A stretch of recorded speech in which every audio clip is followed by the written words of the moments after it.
నమస్తే రమ్మగారు. నమస్తే జయ. రమ్మగారు, పూజ గదిని హ్మ్. ఎలా ఉంచుకోవాలి?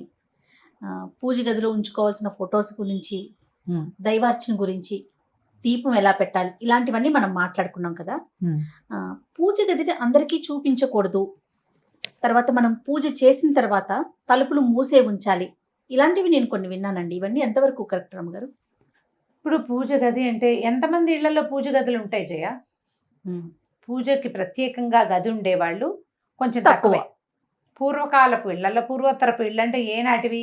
నా చిన్నప్పటి ఇళ్లలో భగవంతుడికి ప్రత్యేకంగా ఓ గది, దేవుడి గది అని ప్రత్యేకంగా ఉండటము, ఆ గది తలుపు వేసి ఉంచడము, ఆ ఇంట్లోకి అమ్మాయిల వాళ్ళు, పీరియడ్స్ వాళ్ళు అలా వెళ్ళకుండా ఎవరైనా ఉండటం, అటు పక్కకి వెళ్ళకుండా ఉండటము, దేవుడి గదిని తలుపేసి ఉంచడం పాతకాలపు పద్ధతి.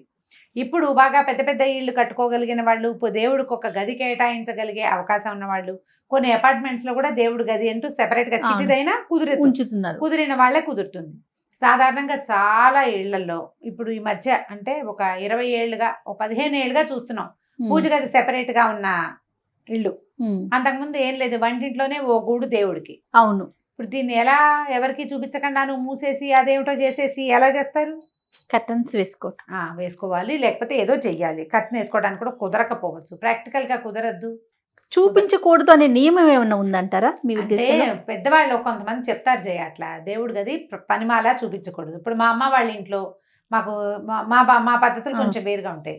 వంటింట్లోనే మాకు దేవుడు ఉండేవాడు. మా దేవుడికి ఒక పెట్టు ఉండేది, పెదగోవింద పెట్టు అంటారు. పెరుమాళ్ళ పెట్టెకి ఆ తలుపులు ఉంటాయి, తలుపు ఉంటుంది లోపల. సాలగ్రామాలు అయ్యవార్లు లోపల ఉంటే ఆ తలుపుని ఎంతసేపు తీయటము, ఓపెన్ చేసి ఉంచటము, అర్చన అయిన తర్వాత తలుపు వేసేస్తారు. మళ్ళీ రేపొద్దున చేసి కౌసల్య సుప్రజ రామ అని పూర్వ సంధ్య ప్రవర్తతే అనుకుంటా ప్రాతः తిరువారాధన కలిసి తీస్తారు తలుపు. ఎంత పెట్టి ఉంటుంది రమ్మగారు?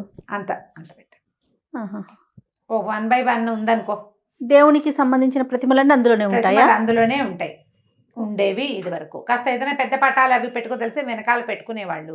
మళ్ళీ కౌసల్య సుప్రజ రామ అని తలుపు తీయటమే అలా ఉంటుంది. కొంతమంది ఇళ్లలో ఆది పద్ధతి. అదేలేండి. కొన్ని పెద్ద గదుల్లోనే ఉండి ఇలా మొత్తం దేవతా ప్రతిమలన్నీ ఇలా అలంకారంగా పెట్టుకుని షోగా పెట్టుకునే పద్ధతులు కొన్ని ఉన్నాయి కదా. ఇప్పుడు చూస్తున్నాం మనం దేవుడి గది ఇట్లా లైట్లు పెట్టడము, బోల్డ్ అని ప్రతిమలు, వెండి బంగారు ప్రతిమలు, పెద్ద పెద్ద దీపపు సెమ్మాలు, మన తాలూకు స్టేటస్ని, మన తాలూకు ధనాన్ని అంతా చూపించే విషయంగా దేవుడి గది ఉండటం కూడా ఒక పద్ధతి. ఇప్పుడు లోకం రకరకాల ఐడియాలు. అయితే ఈ దేవుడి గదిని పనిమాల ఎవరికైనా చూపించకూడదు అనేది సాధారణ నియమమే. అది ఇది దేవుడి గది అంటాం అంతే. తెరిచి మా దేవుణ్ణి చూడండి అని చూపించకూడదు. ఓహో, ఎప్పుడు చూపించచ్చు చెప్తాను. అది కూడా మనము సత్యనారాయణ వ్రతం చేసుకున్నాం, దేవుణ్ణి చూసి దండం పెట్టుకోండి అని వచ్చిన వాళ్ళందరినీ పిలిపించి దండం పెట్టించి పువ్వులో ఏవో వేయించి దండం పెట్టిస్తాం. వరలక్ష్మి వ్రతం చేసుకుంటాం, మా అమ్మవారిని చూద్దురుగాని రండి అని తీసుకొచ్చి చూపిస్తాం. అట్లా ప్రత్యేకమైన అప్పుడే కానీ నిత్య ఆరాధన చేసుకునే పూజని అందరికీ చూపించకూడదు, చూపించేవాళ్ళు కాదు. వచ్చిన వాళ్ళు రకరకాల ఇబ్బందుల్లో ఉండుండొచ్చు, వాళ్ళు ఎక్కడైనా ఇబ్బందికరమైన చోట్లోకి వెళ్ళొచ్చి ఉండవచ్చు. కాబట్టి వాళ్ళని వాటిని ముట్టుకోవటము అవి చేయకూడదు. గబుక్కున్న దేవతా మందిరాల్లోకి ప్రవేశించకూడదు, మనమే జాగ్రత్తగా ఉండాలి. వాళ్ళు చూపించినా అలాగే అని మనం యువతలకి రావడం మన మంచి పద్ధతి. కొంతమంది చూపిస్తారు, అది షోలాగా ఉంటుంది. వాళ్ళు ఎంత బాగా పెట్టుకున్నారు దేవుడి గదిని అలంకరించుకోవటం. నిజానికి వాళ్ళ ఇళ్లలో ఆ పద్ధతులు ఏం లేవు, క్రమంగా నేర్చుకుంటారు. ఎంత బాగా పెట్టుకున్నామో, ఎంత క్లీన్గా ఉంచుకున్నామో పైనుంచి ఒక గంట వేళ్లాడుతుంది. ఎన్ని ప్రతిమలు ఉన్నాయి, చక్కగా వెండి బంగారు ప్రతిమలు, దీపారాధనలు, చక్కగా కలశాలు, ప్రసాదం పెట్టుకోవడానికి ఓ పళ్ళేలు, వస్తువులు సగం. ఇదంతా ఏమిటి? ప్రదర్శన, ఆరాధనలో భాగం కాదు కదా. ఇప్పుడు ప్రదర్శన వస్తువుగా నీ పూజ గది ఉన్నది ఉంచుకుంటావు అంటే ఇక దట్స్ అప్ టు యూ. కొంతమంది చేస్తారు అట్లా, వాళ్ళకి చూపించుకోవాలని ఉంటుంది. ఇక వాళ్ళని మనం చేసేది ఏమీ లేదు. సాధారణ నియమం అయితే ఇది. సాధారణ నియమం అయితే దేవుడి గది ఊరికే ఒక గ్లాన్స్ చూస్తే ఓకే, అంతేగాని తలుపు తెరిచి ప్రతిదాన్ని ఇదిగో ఇక్కడి నుంచి తెచ్చాం అలా చూపించడం అంత మంచిది కాదు. దీపం వెలిగించేటప్పుడు, దీపం వెలుగుతున్నప్పుడు దేవుని గదికి ఉన్నటువంటి ఈ డోర్లు క్లోజ్ చేయొచ్చు, దీపం లోపల తలుపులు వేసేయచ్చు. ఇప్పుడు మామూలుగా దేవుడి గది అంటే దేవుడి గదికి పెట్టిన తలుపులకి కొన్నైనా రంధ్రాలు ఉండాలి, పొగ అది పోవడానికి. కాస్త ఆ మాత్రం గది ఉందనుకోండి, ఒక 4x4 గది ఉందనుకో, దీపం పెడతావు, ప్రసాదం నైవేద్యం ఏదో పెడతావు, బయటకు వచ్చేటప్పుడు తలుపేసేస్తే గాలి బారుతూ ఉంటుంది లోపలికి బయటికి, దీపం వెలుగుతుంది. ఇప్పుడు ఏదో పెట్టాము, ఆ ప్రసాదం పెట్టాము, కొన్ని పలుకులు వదిలి పెడతావు, దీపారాధన కుందులు ఉంటాయి, ఎలుకలు వస్తాయి, పిల్లులు వస్తాయి, మన ఇంట్లో ఏదైనా ఇంకేమైనా రకరకాల జీవజాలాలు మన పెంపుడు జంతువులు ఉంటే అవి వెళ్ళచ్చు, పిల్లలు గబుక్కుని వెళ్ళి ముట్టుకోవచ్చు. అందుకు దేవుడి గది తలుపు వేయటమే మంచిది. ఎవరైనా అనుకోని పరిస్థితుల్లో ఎవరైనా మన ఇంటికి వచ్చినా కూడా ఆ బార్లా తెరిచి స్వామికి వాళ్ళని చూపించేసేయకుండా చేయొచ్చు. ఇప్పుడు భగవంతుడు సర్వాంతర్యామి చేయడు. ఈ ప్రతి పరిస్థితుల్లో, ప్రతికూల పరిస్థితుల్లో ఉన్న ప్రతి వాళ్ళు భగవంతుడితో అనుసంధానమయ్యే ఉంటారు. అవును, అనుసంధానమయ్యే ఉంటారు. అందులో ఎటువంటి నిర్వివాదాంశం అది. కాకపోతే మనం భగవదారాధన అనేది చేసుకునేటప్పుడు సాధారణంగా ఏం చేస్తారు, చక్కగా స్నానం చేస్తాం, దేవుడి గది శుభ్రంగా తుడుచుకుంటాము, పవిత్రంగా పెట్టుకుంటాం కదా. అవును, నువ్వు ఒక పవిత్రంగా జాగ్రత్తగా చాలా శ్రద్ధతోటి చేసేటప్పుడు అదే శ్రద్ధ అన్ని విషయాల్లో కూడా ఉండాలి కదా మనకి. ఖచ్చితంగా. దేవుడు ఎక్కడ లేడండి, ఈయన ఎందుకు చూడకూడదండి అంటే ఎక్కడ అన్ని చోట్ల ఉండేటట్టు నీకు ప్రతిమ ఎందుకు, దీపం ఎందుకు, గాల్లో పెట్టపోతివి దీపం ఎందుకు దేవుడి గది దగ్గర పెట్టేవు. అవును, నీ ఉద్దేశం అది. నువ్వు ఒక ప్రాంతాన్ని సెలెక్ట్ చేసుకున్నావు, ఇంట్లో ఒక రూమ్ని పెట్టుకున్నావు, ఇంకా నిన్ను ప్రతిమలు పెట్టావు, శ్రద్ధగా కూర్చుంటావు, నీవు ఒక క్వాలిటీ టైం దేవుడి దగ్గర స్పెండ్ చేస్తావు ఆ గదిలో కాబట్టి కదా. అలాంటి శ్రద్ధ నీకు ఉన్నప్పుడు నువ్వు దాన్ని మరింత శ్రద్ధగా కాపాడితేనే మంచిది. ఇప్పుడు మొదలుపెట్టిన శ్రద్ధని పూర్తిగా చేయండి చివరిదాకా.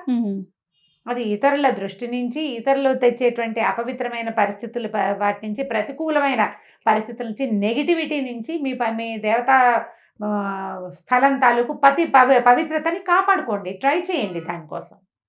కరెక్ట్ అండి. ఇప్పుడు హాల్లో ఎక్కడో ఒకటే గూడు ఉంది, ఇక్కడ పెట్టావు దీపం, అందరూ వస్తారు, దండం పెట్టుకుంటూ పెట్టినారు, లేకపోతే లేదు, ఇది వేరే కదా. నువ్వు సెపరేట్గా ఓ రూము, ఓ ఇది, ఓ జాగ్రత్త ఉంటే అన్నీ జాగ్రత్తగానే ఉండాలి నీకు.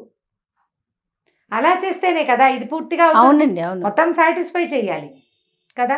మనం కాదయా బీరువా కొనుక్కున్నాం, దేనికోసం, వస్తువులు దాచుకోవటానికి, జాగ్రత్తకి. బీరువా తలిపేస్తావా, వేయవా? ఖచ్చితంగా తాళం వేసి మళ్ళీ చెక్ చేస్తావా, వేస్తావా, ఎందుకు, జాగ్రత్తకి కదా.